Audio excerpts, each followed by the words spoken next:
Hello, fellow Rosarians. Thanks for joining me today. I wanted to start here because I just think that this view is so pretty down to the water with the roses. We're still waiting for them to pop, but I think you can see the color on them now, so we're within a day or two of being able to do a garden tour with you.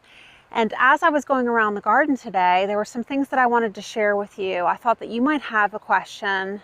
Why doesn't my rose look the way the picture did? And so I wanted to give you some really high-level things to think about as you're looking at your rose. First and foremost, when that picture is taken, it's a stock photo, it's under lights, it's the star of the show, and we have to take into account and think that they might have photoshopped it. We hope not, but there's got to be little tweaks that they're making to give it in its best light. So keep that in mind. Separate from photoshopping that picture, you have to keep in mind that everybody has a different environment. Where that rose was grown was probably in a greenhouse under ideal conditions, whereas you have different pH in your soil and humidity and temperature, and that's going to affect the way a rose looks. Color. The petal shape and the form should be the same, but for that color, that would certainly affect it based on your environment. One of the next things that you want to think about when you're looking at that rose, is it possible it has some kind of a pest? And in our last videos, we looked at aphids, and I showed you how to take them off of the rose, and one might ask, why take it off a rose? And I just like to cut down the population of aphids. I've got too many roses here to be taking every single aphid off that is a beneficial pest to some of the ladybugs and other predator insects in the garden. But I do like to cut down that population if I see that a bud is just totally covered, because that will deform the bloom, possibly. And so you have to think, when you're looking at that rose now that's just come into bloom, was it affected by a pest like aphids? Something else to consider looking at a bloom is it could look different if it has thrips. And I'm going to cut a rose here for you real quick that has thrips. Aphids and thrips are both just a pain, but the thrips are attracted to, for whatever reason, light colored roses. So your white, light pink, light yellow, and when you're seeing that bloom come out, you're expecting this stock photo where it's a pure color, and all of a sudden you see speckles on it. So this is Janet. You get up close. So looking at Janet, I'll put a picture up of what she's supposed to look like. But definitely it didn't have these speckles in it, and that is thrip damage. What do you do for aphids? We've talked about. You can treat them organically, and you're going to use the blower that I use, the inflator, to get them off. You can squish them. You can use a water spray. You can certainly use neem and other products, but I prefer, if I had to use a product on it besides just using the inflator to jet it off of the rose, I would consider using an organic bonide product like Bonide 3-in-1. So that'll take care of your aphid situation. If you have thrips, there are other organic solutions. You know, sometimes I haven't been real good about taking care of my thrips. I'm going to try to get better this year. We can work on that together. But you're going to use, I think it's called Captain Jack's.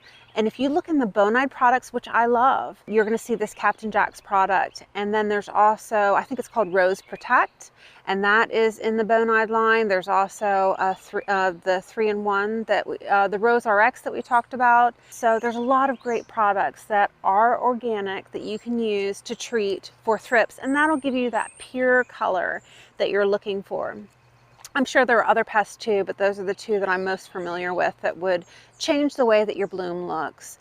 So now that we've thought about photoshopping, your environment, and pests, the other thing that I want to think about is, how old is your rose?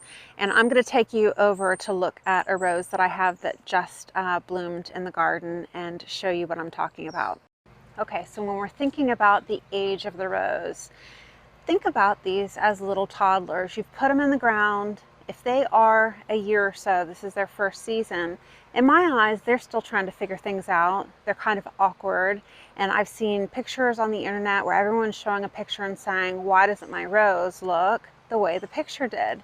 And you might be able to look at it and say, well, I see the color there, it's very similar to what I want, but the bloom shape is different, or vice versa. And so in this case, I want to show you, if you look down here, this is Winchester Cathedral. And look how fun she is. This is its first year, and this, as you know, looking at the pictures, is supposed to be just a pure white colored bloom. And look at this, she is fancy. She's thinking that she might want to add some pink to her decor there.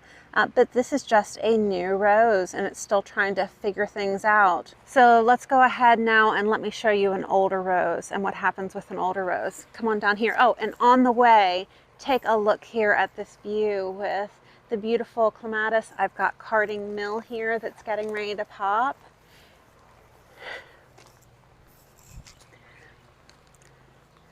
And if you come down here,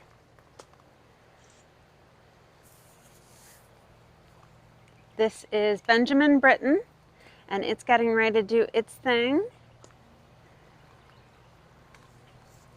If we shift down here, this is Abraham Darby, and this is Vanessa Bell. So now what I want to talk about is, if you look over here, this is my beautiful Evelyn. Isn't she so pretty?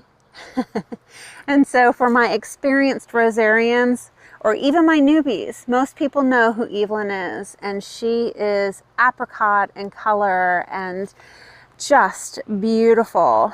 This is a much older rose. I brought her with me from my last house, and so I'm thinking that she's 15 or 20 years old. And we had a tough year for her on this side, where not only did we have a cold snap, but a tree came down from our neighbor's property and hit right here. And I didn't give it much thought at the time. I just cleaned up my roses and thought they'd be fine. And as she started blooming this year, I thought, you know, I think I've lost her. And so the problem is, when you have a older rose, or a rose that has been affected by damage or frost, or just overcome with a disease, and if it has been grafted with another rose, in this case Dr. Huey, it came directly from David Austin, when it dies, that rose that you're looking for, Evelyn, she is overtaken by the rootstock. So roses are grafted with very strong rootstock so that they can thrive in certain environments. So some people look for a rose that's Dr. Huey or multiflora, and there's some other rootstocks also that are escaping me right now. But in this case, it was bred with Dr. Huey, and so Dr. Huey has taken over. And when you think about how do I avoid this, for me, in zone 7B, when we talk about planting the rose, I like to plant my rose so that the roots, as it's going into the ground, if this is my crown, that I am just covering the roots and I'm at the bottom of that crown area. Because when something happens like this and you've got, they call them suckers, and that's the rootstock coming out from below the crown, then that would be something that you would easily be able to see if you were keeping your canes, you know, the canes below the ground, the roots below the ground, and just your crown. You would easily be able to see if you're having something come over from below this crown. I pulled up my beautiful Evelyn, and if you're looking at it, I mean, there is nothing here left of Evelyn. And so I'm looking at the root itself. It's not a very large root. So it may have died from lack of nutrients. So for a rose to be this old with this tiny of a root, maybe there was a rock there or something that I didn't know. But nonetheless, this little baby is going to go to its final reward because it doesn't fit in my row here with the apricots. Just be aware. So you've got two different issues. Is your rose, does it look different because it's too young and it's trying to figure out who it wants to be? Or is it damaged and old, and if it is extremely different, if you're seeing a rose that was supposed to be light pink and you're seeing this red, that is a telltale sign that the rootstock has taken over. And some people don't mind and they find a place for it in their garden, and maybe I'll think about doing that, but for now it can't stay in this bed. So the final thing is, it could have been tagged wrong when it was sent to you. But keep in mind, that's after you have looked at, you know, all of the other things. Could it have just been a visual error with the photo? But it's close, but not quite. It's young. It's trying to figure out who it wants to be when it grows up. Did you have a pest issue that deformed the buds or made it mottled the way that thrips do? After you have gone through that entire checklist, if it still isn't the rose that you think that it should be, certainly a conversation to have with your vendor, and I'm sure that they would be happy to help you with that. And most oftentimes they end up sending you a new rose depending on which vendor you've chosen. So I hope that this was helpful, and I'll give you a quick checklist to be able to look through as you're trying to decide if you got the rose that you ordered. So I will see you in the next one.